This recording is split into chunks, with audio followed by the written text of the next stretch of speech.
Il 9 maggio 1997, in questa piccola vietta dell'Università La Sapienza, muore Marta Russo. In realtà non muore qui, ma muore in ospedale dopo 5 giorni, perché la morte cerebrale è avvenuta nel momento in cui ha ricevuto il colpo alla testa, ma poi, collegata alle macchine, con tutti gli organi a posto, decisero i genitori di spegnere le macchine perché non c'era più la possibilità di salvarsi. E qui, proprio dove è morta, hanno messo la targa a lei dedicata e Marta Russo stava camminando qui con una sua amica senza nessun rumore, senza nessun preavviso. A un certo punto Marta cade a terra.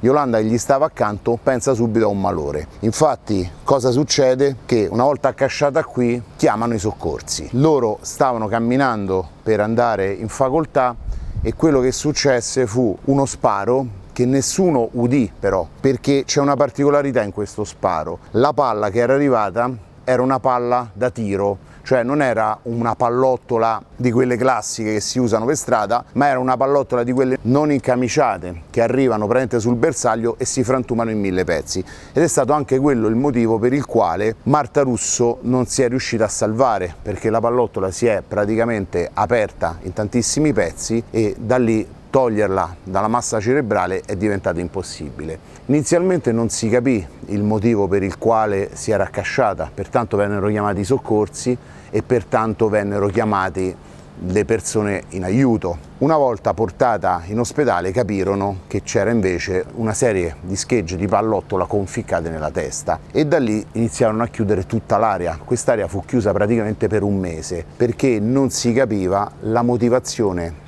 per la quale Marta Russo era stata colpita da una pallottola. Voi immaginate una normalissima studentessa di giurisprudenza, che è questa facoltà qui, che passeggiava con una sua amica che invece poteva essere un bersaglio. Yolanda Ricci era la figlia di un ex direttore del carcere di Bibbia, perciò forse inizialmente si è pensato a uno scambio di persona. Indagarono in quella direzione anche perché la famiglia Ricci aveva ricevuto delle minacce e allora magari volevano sparare a lei e colpirono Marta.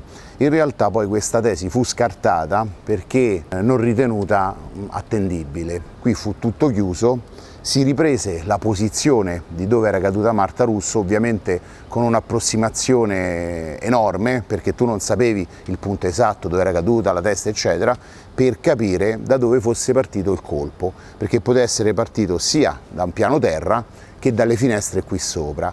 Utilizzarono una struttura che per il tempo era molto innovativa, era una sorta di proiettore laser che veniva messo a terra, proiettava tutti i fasci per capire eventualmente la traiettoria del colpo. La cosa più difficile fu trovare la finestra attraverso la quale avevano sparato, perché dovettero fare diverse analisi dello stub, perciò la rilevazione della polvere da sparo, su tutte le finestre, ma c'erano comunque altre piste da seguire, una molto particolare che era quella della ditta delle pulizie della facoltà di giurisprudenza. Questa ditta di pulizie arrivò subito all'orecchio degli inquirenti la voce che gli addetti erano tutti possessori di armi, perciò voi immaginate una ditta delle pulizie con la maggior parte degli addetti possessori di armi, appassionati di armi, poi qualcuno aveva anche qualche arma illegale. Ma la cosa più grave che scoprirono è che durante la notte o durante la mattina presto questi addetti alle pulizie sparavano dalla loro postazione alle grondaie. Quello che poi è stato ritrovato sono dei segni di colpi d'arma da fuoco sulle grondaie, sparassero per allenarsi o per divertirsi. Voi immaginate quanto era fuori controllo all'interno della città universitaria una situazione del genere. Controllando tutti gli addetti alle pulizie, tutte le persone che erano collegate a questa ditta di pulizie, poi avevano un alibi di ferro, nessuna arma era compatibile con quella che aveva sparato, che era un calibro 22, e loro possedevano tutte altre armi, ma successivamente vennero tutti prosciolti dalle accuse. Un'altra pista che venne battuta fu quella della vendetta mafiosa, perché in quel periodo a giurisprudenza si era segnata una ragazza che era la figlia di un pentito di mafia messinese che aveva fatto arrestare tante persone, e questa ragazza sotto falso nome somigliava anche a Marta Russo e tutti pensarono che poteva essere anche quello un altro scambio di persona, una ragazza che per una vendetta trasversale poteva essere uccisa. In questo caso anche lì le indagini poi non restituirono nessun risultato. Non c'era né un movente né un colpevole e neanche un'arma, non fu ritrovato nulla di tutto questo. Loro continuarono ad andare avanti, gli inquirenti, per questo mese, cercando di capire se poteva essere collegato ad atti, chiamiamoli terroristici, perché in quella data specifica ci fu anche la morte di Aldo Moro, in quella data specifica ci fu anche la morte di Peppino Impastato. Anche queste piste non portarono a nulla. Nel frattempo Marta Russo avevano già staccato la spina, come avevo anticipato, perché dopo 5 giorni la morte cerebrale era stata dichiarata definitiva, perciò salvo un miracolo non sarebbe stato possibile salvarla, e che con gli organi di Marta, visto che il corpo stava benissimo, era stata mantenuta in vita, furono salvate 6 persone. 6 persone ricevono gli organi di Marta, in particolare una ragazza che stava male, riceve il cuore di Marta e ancora oggi si sente con la famiglia, perché ricevendo il cuore di Marta è come se un po' una parte di questa ragazza. Tra tutte le piste battute iniziano a battere le piste all'interno della facoltà di giurisprudenza, che poi una delle facoltà di giurisprudenza più importanti in Italia è questa, dove uno dei primi arrestati fu proprio il preside della facoltà di giurisprudenza, Romano, per favoreggiamento. Poi ovviamente venne subito scagionato da queste accuse e da lì continuarono le indagini all'interno della facoltà. Voi immaginate che chi lavora nella facoltà di giurisprudenza è anche una persona che conosce la legge. Un altro che fu preso subito in esame fu proprio il bibliotecario, una figura anch'essa appassionata di armi e collezionista di armi. Perciò quale miglior soggetto da controllare? Anche lui, per tutte le armi che aveva e per la sua presenza, fu subito scagionato perché non aveva armi compatibili con quella che aveva sparato e in particolare non c'era nel momento in cui avvenne questo omicidio. Perciò scartata l'ipotesi del bibliotecario, scartata l'ipotesi del preside che aveva dato un favoreggiamento senza ancora il movente, l'arma del delitto e un presunto colpevole, il macchinario che loro avevano usato restituisce una traiettoria compatibile e ritrovano della polvere da sparo sulla finestra dell'aula 6, che era l'aula dei dottorandi, coloro che facevano ricerca, laureati e che stavano facendo un dottorato di ricerca, ovviamente come dipendenti, anche se non pagati, dell'università e in particolare della facoltà di giurisprudenza. E fu proprio la finestra dell'aula 6, che è proprio lì su in alto, però mentre era compatibile da un punto di vista balistico e di presenza della polvere, era incompatibile dal punto di vista di sparo, perché chi aveva sparato da lì innanzitutto ha sparato senza mirare, perché altrimenti si sarebbe dovuto sporgere più di 1 metro e avrebbe colpito per caso specificamente questa vittima, perché non poteva mirarla. A quel punto però dovevano risalire a chi era praticamente all'interno di quest'aula 6 in quel frangente e iniziarono tutte le ricerche su questo fronte. Chi accusare? Quelli presenti nell'aula 6. Ovviamente devi accusare anche una persona che poteva avere una pistola, per quello si erano fatte tutte queste ricerche sui possessori di arma o sugli appassionati di armi. Inizialmente le persone che figuravano all'interno di quest'aula erano diverse. Una in particolare si chiamava Lipari, una ragazza figlia tra l'altro di un noto politico che fu la prima ad essere, tra virgolette, messa sotto torchio e controllata, perché pochi minuti dopo questo omicidio fu la prima a chiamare a casa e fece ben 2 telefonate. Da lì non si riuscì a risalire a niente, però si sospettava che lei avesse visto qualcosa. I diversi interrogatori, anche molto pressanti, però non restituirono quasi nulla. Un'altra figura che fu coinvolta era l'usciere della facoltà, tale Liparota. Liparota fu anche uno di quelli che venne condannato inizialmente per favoreggiamento, ma le 2 figure più importanti che vennero coinvolte furono Scattone e Ferraro, Giovanni Scattone e Salvatore Ferraro, 2 dottorandi, 2 assistenti, 2 persone che tenevano anche lezioni all'interno della facoltà di giurisprudenza e che spesso parlavano anche del famoso delitto perfetto, e fu questo anche che un po' fece muovere gli inquirenti in quella direzione, ed erano gli unici che avevano potenzialmente la capacità di sparare o comunque di avere un'arma in questo caso specifico. A un certo punto, siccome non si riusciva a capire che ognuno produceva un alibi, no? Vennero tutti presi ed interrogati e ognuno tirava fuori un alibi. Erano alibi un po' frammentari, della serie sono stato a casa, mi hanno chiamato a mezzogiorno, no, ho incontrato una persona. C'è talmente tanto di pezzi di alibi che poi alla fine nessuno di questi reggeva pienamente, perché erano orari approssimativi, no? Alle 11:10 sono andato lì, non potevo stare alle 11:30, poi gli fecero i percorsi da casa, perché Ferraro disse che era andato a casa, ma mettendoci 10 minuti a casa era veramente una cosa istantanea, perciò venne meno anche questo. Perciò, smontati i vari alibi o comunque non essendo utili a scagionarli, continuarono ad accusarli. Ovviamente tutti si professavano innocenti, finché a un certo punto esce fuori un altro testimone, che era la segretaria della facoltà, Lalletto. Lalletto inizialmente aveva dato una versione che non incolpava nessuno, perché lei dice di non aver visto nessuno all'interno dell'aula, ma continui interrogatori a un certo punto portano all'accusa di Scattone e di Ferraro, in particolare di Scattone, dicendo di averlo visto con una pistola in mano e che la ritraeva vicino alla finestra.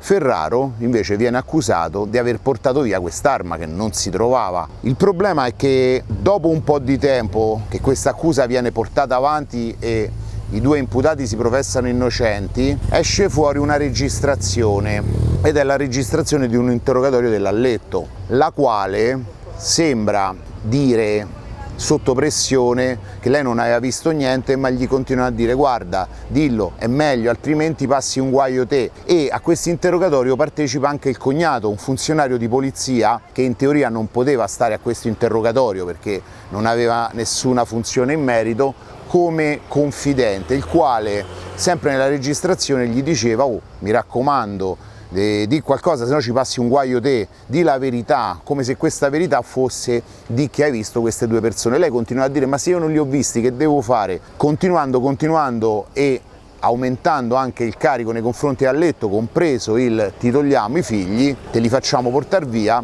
Pare che Lalletto abbia tirato fuori questa confessione, e da questa confessione parte il primo processo, dove i PM tra l'altro chiedono ben 18 anni per Scattone, che poi si tramutano per un omicidio volontario, cosa che invece è stata scartata come ipotesi perché, come dicevo, non poteva aver mirato, perciò non poteva aver preso in considerazione di sparare a una ragazza anche che non conosceva, perché si era anche accertato che Marta Russo non avesse nessun collegamento né con Ferraro né con Scattone, e non avendo un collegamento con nessuno dei due si andò a escludere che ci fosse un omicidio anche preterintenzionale, volontario o altro, e si optò per quello colposo. Il colposo comunque portò inizialmente 6 anni, poi dopo 5, per poi arrivare a 5 anni per Scattone e 4 per Ferraro per favoreggiamento. Di cosa era accusato poi alla fine di questo favoreggiamento? Di aver portato via l'arma, perché spunta fuori un'altra teste, che era una studentessa fuori corso, che dopo un mese disse di aver visto Scattone e Ferraro allontanarsi di fretta, in particolare Ferraro con una borsa che era compatibile con quella che avevano sequestrato gli inquirenti, che era compatibile anche con il fatto che ci fosse della polvere da sparo all'interno della borsa. Alla fine le condanne arrivarono per Scattone e per Ferraro, mentre per Liparota, in una serie di eventi, perché ci fu il primo processo, poi il processo di appello, poi la Cassazione che annullò il processo di appello con severi richiami tra l'altro, perché c'erano tutta una serie di testimoni che vennero ritenuti un po' inaffidabili, in più c'erano tutta una serie di prove eccetera che non vennero prese tanto in considerazione. Si rifece il processo di appello, nel processo di appello vennero chieste delle condanne esemplari, tra cui 22 anni per Scattone, e in realtà questa volta si arrivò praticamente a nuove condanne di 7 e 5 anni e 2 anni per Liparota, e in Cassazione alla fine Liparota fu assolto, che era l'usciere, Scattone prese 5 anni e Ferraro ne prese 4. Considerate che avevano già scontato tutto in quel periodo. Nel mentre c'era stato anche tutta una serie di interviste anche a pagamento con note trasmissioni della RAI, e ci fu anche lì uno scandalo perché i direttori di alcune di queste trasmissioni avevano pagato fior di milioni a delle persone che in teoria non potevano rilasciare dichiarazioni. L'Alletto e la Lipari non furono ritenute delle testimonianze così forti, mentre alla fine forse la testimonianza più forte fu quella dell'Olzai, che era la studentessa fuori corso di 44 anni, che disse di aver visto la coppia allontanarsi, che disse di aver visto la famosa borsa, che poi risultò positiva alla polvere da sparo, risultò positivo alla polvere da sparo anche Ferraro. A lui alla fine venne attribuito questo favoreggiamento. C'era anche come accusa il fatto di un utilizzo di quest'arma in maniera illegale, perché non avendo ritrovato quest'arma loro supponevano che Ferraro aveva portato via quest'arma, ma non essendoci l'oggetto non poterono neanche imputargli quello. Moltissimi cittadini si mossero già dalle prime battute dei processi a favore di Scattone e Ferraro, perché con poche prove, con delle testimonianze deboli e con l'assenza di movente, arma del delitto e tutta una serie di cose, molti spingevano per l'innocenza di queste due persone. Alla fine la loro carriera all'università terminò, entrambe diventarono degli scrittori, saggisti, e uno dei due ebbe anche a che fare con la politica perché diventò praticamente assistente di Capezzone. In realtà molte volte le persone si lasciano trascinare poi dalla stampa, perché tanti giornali titolavano il delitto perfetto, Scattone ha provato il delitto perfetto, immaginavano questi due assistenti che si mettono lì con sta pistola e sparavano. La sentenza dice che era stata una cosa fortuita, colposa, perciò anche se fossero stati loro due, in quel caso la pistola aveva sparato accidentalmente un colpo che accidentalmente era arrivato alla testa di questa ragazza. Dall'altra parte c'è da dire che invece tantissime altre persone all'inizio avevano in mente questi due mostri, questi due che facevano questa attività strana di usare le armi all'interno dell'università, ma anche sull'onda di quello che era poi la famosa ditta di pulizie che sparava di mattina o di notte alle grondaie direttamente dal magazzino. Tutto questo non è stato mai dimostrato, l'arma non si è mai trovata e alla fine di tutto il processo, di tutto quello che è avvenuto, rimane veramente ben poco e forse rimane ancora uno dei grandi misteri italiani. Fatemi sapere nei commenti che cosa ne pensate, se volete approfondire, se volete altri casi, perché ce ne sono tantissimi casi italiani irrisolti oppure parzialmente risolti o con condannate persone di cui spesso si hanno dei dubbi, come un pochettino vi ho raccontato del caso di Erba, no? Di Olindo e Rosa. Per adesso vi saluto qui dalla Sapienza, dall'università, ci vediamo alla prossima, ciao!